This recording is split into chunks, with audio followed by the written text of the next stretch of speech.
But when you're in a mindset where there's not enough and there's never enough, and you always need to make more, and how do we make more, and how do we get more, and how do we get more jobs to get more hours to get more? And if you're in that place of lack, yeah, well, there's never going to logically be enough money to give anything away. And as we started to change that mindset, the Lord changed that mindset at us. We realized that He has the ability to change our circumstances, that as we took steps in giving and in that way trusted Him with a portion of our income.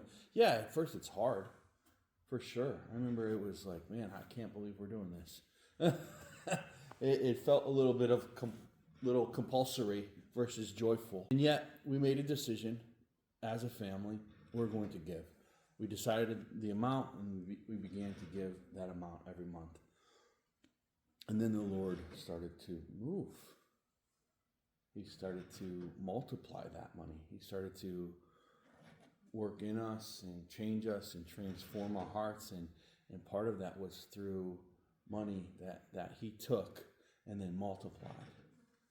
And I wouldn't be here today if we hadn't taken those steps, hadn't trusted Him with that initial amount, and trusted Him that he could come through for us, that we could trust Him with our finances.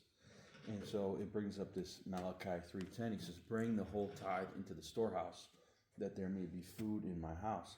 Test me in this, says the Lord Almighty, and see if I will not throw open the floodgates of heaven and pour out so much blessing that there will not be enough room to store it. I'm in for that. Let's go. He goes, take your tithe and bring it. Test me. See if I won't open the floodgates to get you to the point where you don't have enough room to store what I've got for you. And I've just seen that. We've seen it over the last 6 years.